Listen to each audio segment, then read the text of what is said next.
then to the law of this inverted world, what is like in the first world is unlike to itself, and what is unlike in the first world is equally unlike to itself, or it becomes like itself. Expressed in determinate moments, this means that what in the law of the first world is sweet, in this inverted in itself is sour. What in the former is black is in the other white. What in the law of the first is the north pole of the magnet is in its other supersensible in itself, that is in the earth, the south pole. But what is there south pole is here north pole. Similarly, what in the first law is the oxygen pole of electricity becomes in its other supersensible essence hydrogen pole. And conversely, what is there in the hydrogen pole becomes here the oxygen pole.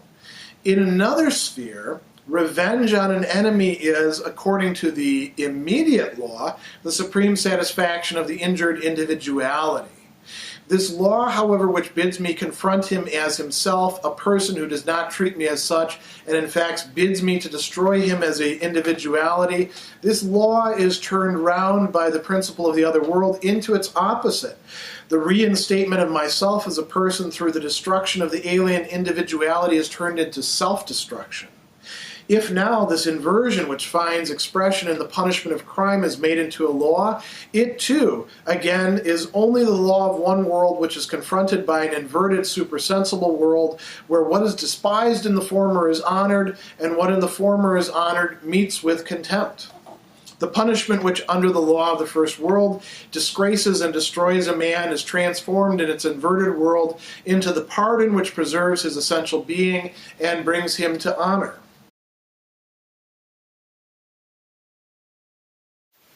Section 157 introduced us to this notion of the inverted world as a second supersensible world. Now we're actually going to start exploring this inverted world in relation to the other worlds that we've talked about. Before we start going into this, though, I want to remind us of something that we saw a little bit earlier back. In distinguishing these worlds from each other, Hegel is not saying that there are radically distinct worlds out there, sort of like private little universes or separate domains, where there would be a supersensible world over here and the sensible world over here. They interpenetrate each other, as we've seen. As a matter of fact, in a way, the term world is not the best way to talk about it, but we have to struggle here. Because the very notion of world or universe or the domain of what is means that we're going to have to somehow integrate these to each other. So when Hegel is talking about that, you want to keep all of this in mind that we saw in earlier paragraphs, dealing with the relationship between the world of appearance, or the sensible world, and the supersensible world of laws that seem to be inert, the world of change versus the world of the static eternal. All of this is going to apply equally to this conception of the inverted world. So he talks about there being a law of the inverted world, and again, remind ourselves, when we're talking about law, we're not worried so much about a lawgiver. In that respect, we're thinking about some form of intelligibility that encompasses and makes sense out of things, that determines them, that we're able to grasp with our understanding. And so he says, what is this law? Well, it says what is like in the first world, or in the world, is unlike to itself. Okay, dialectical progress that we've seen already before. Here we're going to see what we call determinate negation going on, and if you've forgotten what determinate negation is, you want to go back again to the preface and look where Hegel is working that out. Much of what he was doing in the preface, in sort of the abstract, we see him doing in the specific as he's going through the phenomenology. So if what is like in the first world is unlike to itself, can we apply the same logic to the unlike? What is unlike in the first world is also unlike. So there's like a second type of unlikeness, but that turns it into being like to itself. So there's this bipolarity, this going back and forth. That's part of the law of the inverted world. Hegel is going to use four main examples over and over again throughout this section. We could pick all sorts of other ones if we wanted. As we're going to see, there are other examples like this about punishment or crime or aggression, or however we want to put it, that could apply just as well. So he says, expressed in determinate moments. Here's the examples that he wants to give. This means that what in the law of the first world is sweet, in this inverted world is sour. Okay, so we've got one relation there. What in the law of the first world. Notice what he's saying there.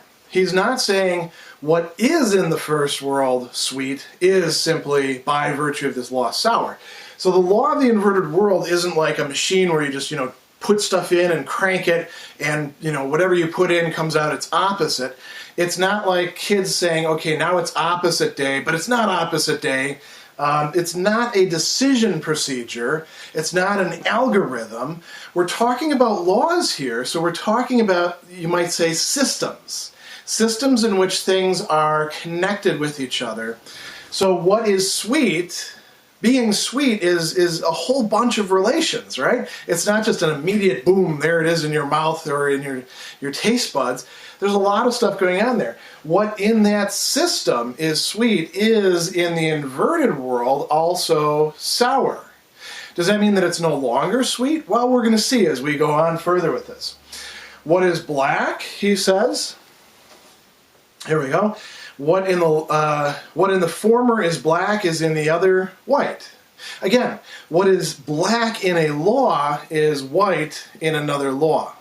In a law which, in a certain way, interacts with the original law. What corresponds to the North Pole when we're talking about magnetism, right, is in the inverted law the South Pole. He's also got these examples that I think, when he's talking about electricity, what he has in mind here are something like the terminals on a battery. And if you think about what the terminals on a battery represent, there's positive and negative charges which are coming from ions or some other source, I suppose, if you have another way of doing it. Think about static electricity or stuff like that. And, they're switching positions. So when he's talking about the oxygen, what he means there, I think, is the negative pole. Somebody might correct me if I'm wrong. The hydrogen, the Sauer pole, this is actually the Wasser pole in German. The Sauer pole is the hydrogen pole, and that is positive. These are fluctuating back and forth. So what does this sound like? It sounds sort of like, I've used the word before, bizarro world, or you might think about, if this works for you better, opposite day. You get all sorts of conundrums. As soon as you ask somebody, is it opposite day? And then they say no. Well, if it's not opposite day, then it is opposite day. You have this entire logic going on there. One of the problems that you see, and the reason why I use this term bizarro world, Bizarro was this antithesis, you might say, to Superman. And I don't really know the origin story because I never really got into DC Comics. But, think about it this way. Where Superman has like a normal face, Bizarro has this weird, almost Picasso-like face. Bizarro lives according to the rules of opposite worlds. So if he says, I hate you, he means I love you. Now, can a world like that really be adequately conceptualized, fully worked out? There's sort of internal contradictions that are going to arise, so it's not something that can be entirely coherent. So what he's talking about is the law of the inverted world is not generating another world that is like just simply totally opposite. Another great example, there was a show that I used to love as a kid called Tales from the Dark Side, and that's probably a little bit closer to what Hegel is talking about here. In Tales from the Dark Side, it wasn't completely opposite to our own. It was rather that there's a world behind the appearances that we, pay attention to in the brightly lit world of our experience. And it's a world that's more dimly lit, a dark side underneath everything. Hegel is saying there's something along those lines. Now, it gets a lot more interesting when we get to human examples. I mean, humans taste sweet and sour, register black and white, all that sort of stuff. And I suppose, there is electricity in nature, but there's no batteries in nature without us doing that sort of thing. So he says, in another sphere, revenge on an enemy is, according to the immediate law, the supreme satisfaction of the injured individuality. So we're talking about a human example here. Later on, towards the end, he's going to talk in terms of a polarity between contempt and honor. What is held in contempt is now treated as being honored. What is honored is now treated as lesser, as something that's dishonorable, as worthy of contempt. So let's look at this example. This is going to lead us into some interesting speculations. In the immediate law, in the first world, revenge upon an enemy is the supreme satisfaction, he says, of injured individuality. So what he's discussing here is what it means not just to be a human being as part of a species, part of a culture, but to be an individuality. When we think about the way revenge or honor or anger or aggression work, they don't happen just on the basis of this nation against that nation. It happens on the basis of individualities as well. Revenge is something that a person takes upon another person who has injured them, who has wronged them. And now if we unpack this dynamic, we're going to see what's actually involved in here. So it involves confronting the enemy or the criminal, as he's going to talk about later, as an individual. In order for me to take revenge, I have to single out the person that I'm taking revenge upon and distinguish them from other individualities and distinguish them from myself. I can only do that if I do, in fact, in some way treat them as an individuality. But why am I treating them as an individuality? So that in the next move, I can then crush them. I can take my revenge. Why am I doing that? I'm doing that because that individual does not treat me as an individual, does not treat me as having any sort of inherent dignity, does not treat me as somebody who is worthy of what Hegel is going to call later on recognition. So there's a lot going on here, isn't there? He says in the immediate law, the supreme satisfaction bids me to confront him as himself, a person who does not treat me as such. In fact, bids me to destroy him as an individuality. So what we've got here is sort of a tit for tat, right? You didn't treat me as an individual, I'm not going to treat you as an individual. You hurt me, I'm going to destroy you. But in all of that, you have to be treating the person as an individual in order to not treat them as an individual. It's, again, subject to the logic of this. And we see a transformation taking place here through determinate negation as the inversion becomes evident. So what does the inverted law say? He says, the reinstatement of myself, of a person, through the destruction of the alien individuality is turned into self-destruction. Now, what does that mean? It means that we're taking a bigger view on it. If I so thoroughly, we're going to see this come up at the master-slave dialect, if I so thoroughly destroy another person, there's no way I can get recognition from them. I can only get recognition from the other people who watch me destroy this person, as bystanders, but I can't get it from them directly. What is it that a person who's really been wronged wants from the other person? They want that other person to somehow make things right, the injury, by saying, oh, I was wrong, I beg your pardon, and we're going to see him address that. This is the inverted law. This is something that is going beyond and yet is existing in the same realm as the immediate law. These are both possibilities. They, you might say, inhabit the same space of the will, the same space of human possibility. And you can't simply compel somebody to transform the punishment that they desire to inflict into pardon for the other person. They have to actually decide to do that, or it's not really pardon. You're just, coercing them and not treating them as an individual themselves. This is why, when you tell, people, yeah, I forgive so-and-so, so you have to forgive so-and-so too. Hegel would say that's nonsense. That's actually not treating people as individuals. It's patronizing. So he goes on, and he says, here we go. If now this inversion which finds expression in the punishment of crime is made into a law, it too is again only the law of one world which is confronted by an inverted supersensible world, where what was despised in the former is honored, and what in the former is honored meets with contempt.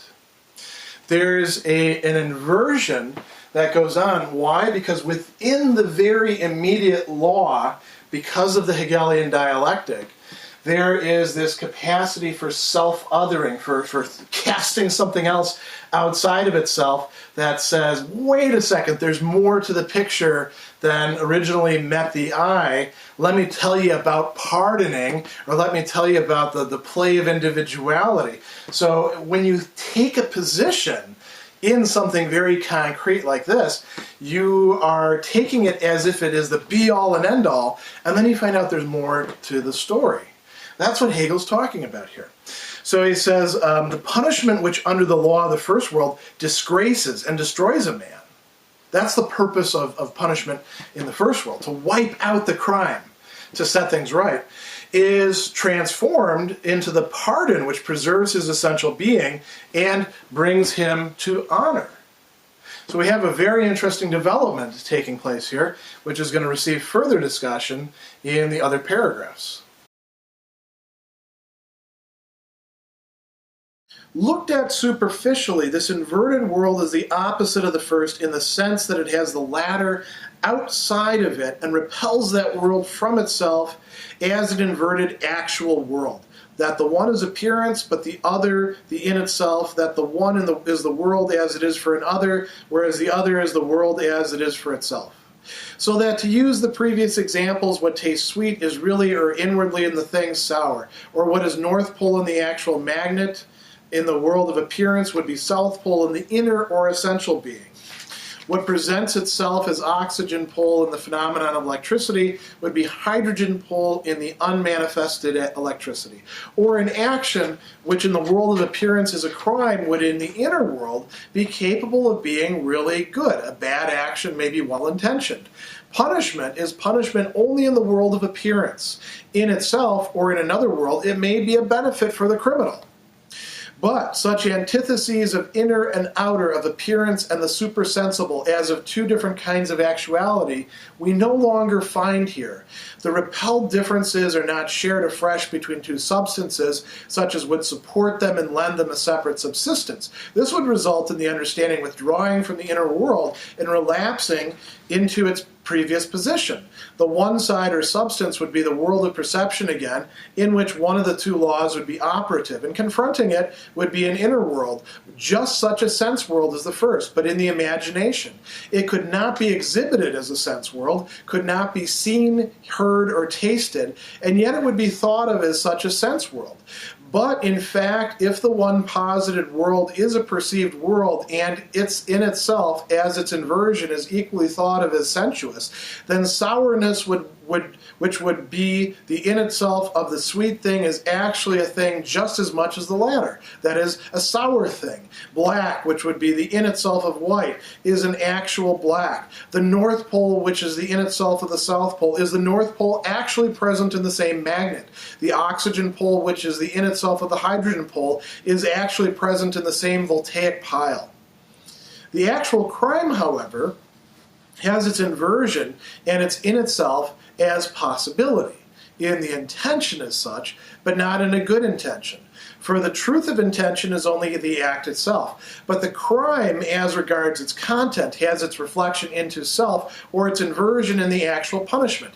This is the reconciliation of the law with the actuality opposed to it in the crime. Finally, the actual punishment has its inverted actuality present in it in such a way that the punishment is an actualization of the law, whereby the activity exercised by the law as punishment suspends itself, and from being active, the law becomes again quiescent and is vindicated, and the conflict of individuality with it, and of it with individuality, is extinguished. a lot going on in section 159. I'm not going to try to put all of it on the board. I've just got sort of the main structure of what we want to talk about here on the board without the examples that we're going to examine in the course of this. So he says, looked at superficially. Remember that there is a possibility of going astray with all this talk of worlds, right? So looked at superficially, this inverted world is the opposite of the first in the sense that it has the latter outside of it, right? It's separate worlds, like what I've got here. The first world casts the inverted world outside of itself as, other to it. The inverted world then repels the first world. We've got two different worlds here. So he says, it has the latter outside of it and repels that world from itself as an inverted actual world. So two actual worlds. This first world, the inverted world. Superman's world, or our world, bizarro world, right? The well-lit area, the dark side. All of these presume that what we're talking about, as Hegel's going to show us, is that we have two separate realities, each of which is real, each of which is substantial.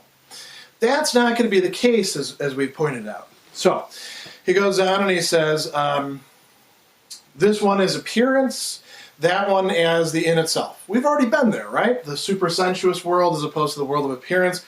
This one as for an other, we've already gone through that with the dialectic of force. This one as it is for itself, so we get, nice contrast there.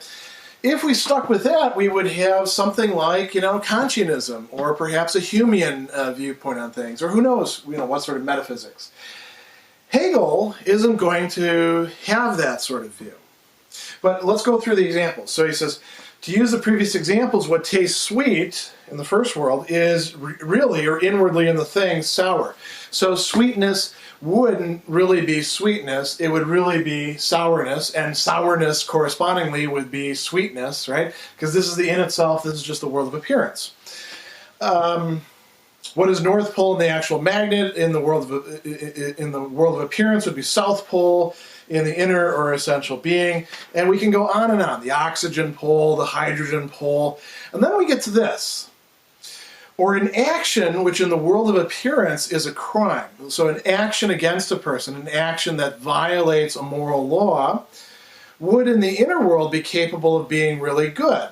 Why? A bad action could have a good intention, right? And really it's not so much the action itself that is of concern here, it's the intention of the person that really matters. This is a position that Hegel is going to, slam down on time after time after time through the rest of this work when he's talking about morality. The actual action that has effects within the world is in fact important, and merely having a good intention doesn't, negate that. So he says, another thought, punishment is punishment only in the world of appearance, in itself or in another world, and may actually be a benefit for the criminal. And in fact, it could be a benefit for the criminal. But that's not going to really work. This is the sort of viewpoint that we've already looked at before. As Hegel says, the understanding, if it took this stance on things, would slide back into a previous position. The dialectic doesn't just, keep generating the same old stuff over and over and over again. It wants to make some progress. So, where do we go from here? He says, these antitheses of inner and outer, of appearance and the supersensible as of two different kinds of actuality, we no longer find here. They're not two different kinds of actuality. The repelled differences are not shared afresh between two substances as would support them and lend them a separate subsistence. We don't have two different worlds that could exist independently of each other and are just sort of fortuitously connected up together by taking whatever's low here and putting it high there and vice versa, sort of chiastic structure. Like I've said before, these have to interpenetrate and be integrated with each other, and doing that is going to take some work.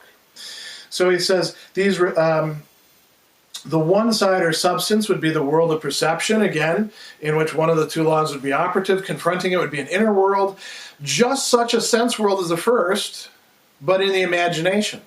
It could not be exhibited as a sense world, and here we're getting a really interesting insight.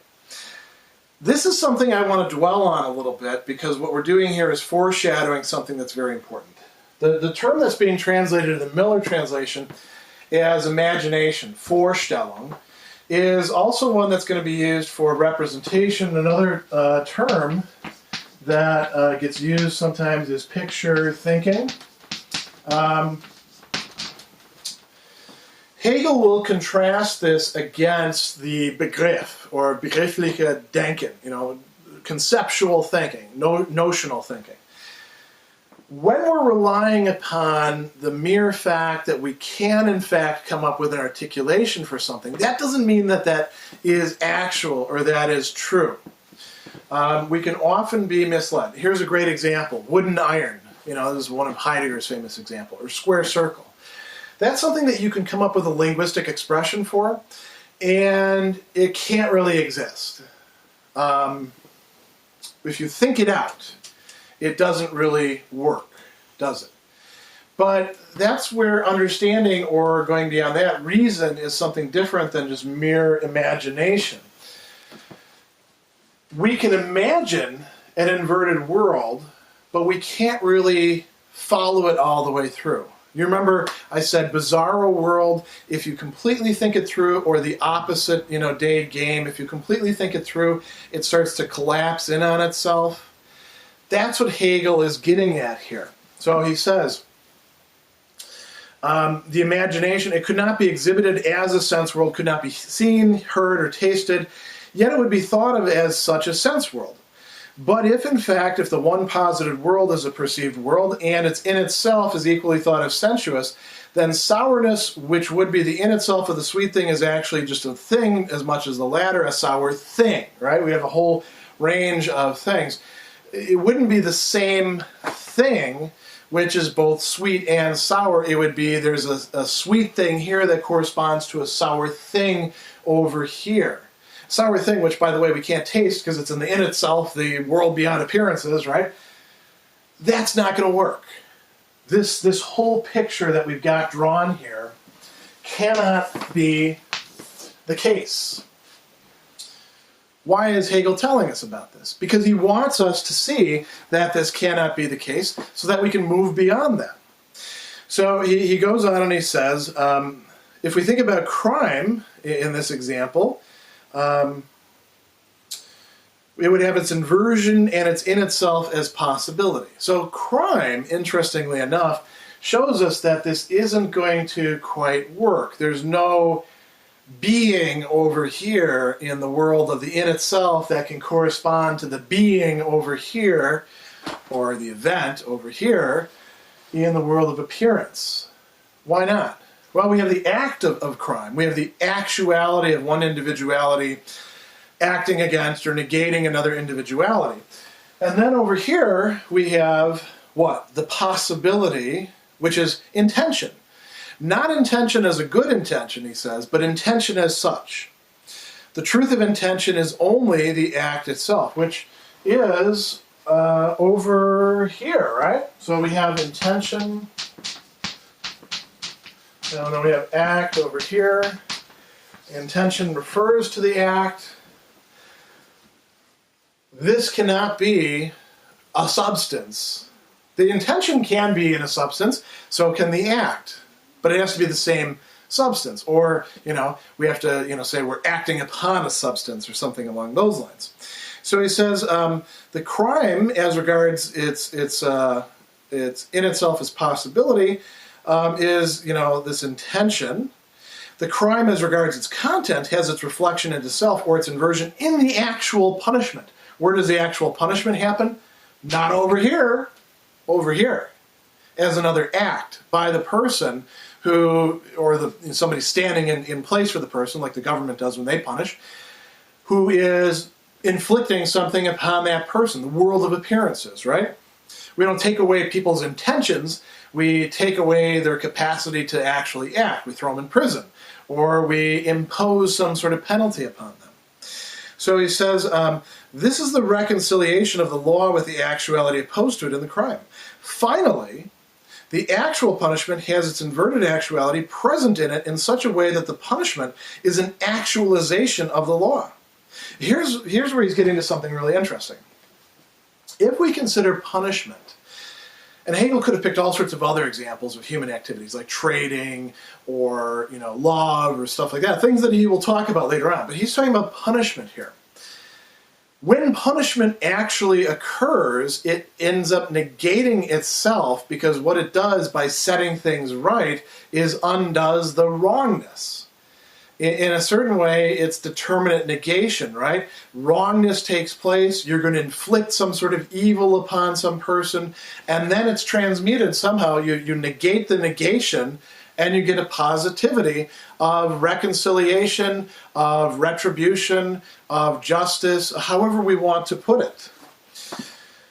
So he says here, the activity exercised by the law as punishment suspends itself. It takes itself out of commission by virtue of being that thing. It's got that self-othering going on. And the law becomes, again, quiescent and is vindicated. Right? When somebody is punished for the crimes that they're committing, let's assume everything's going right here, right? The law then becomes sort of inert. It doesn't have to do anything more than that. Things have become vindicated. Harmony has been restored. The conflict of individuality with it, and of it with individuality, ends up being extinguished. What conflict of individuality? People don't like being punished. The person who actually acts against another person usually doesn't want to bear the brunt of the punishment that's being inflicted upon them. But once it's been imposed, and things have been brought back to where they need to be, that's all right. So where are we left after this? This isn't the model that we're going to use. Rather, these are going to end up, sort of fusing into each other.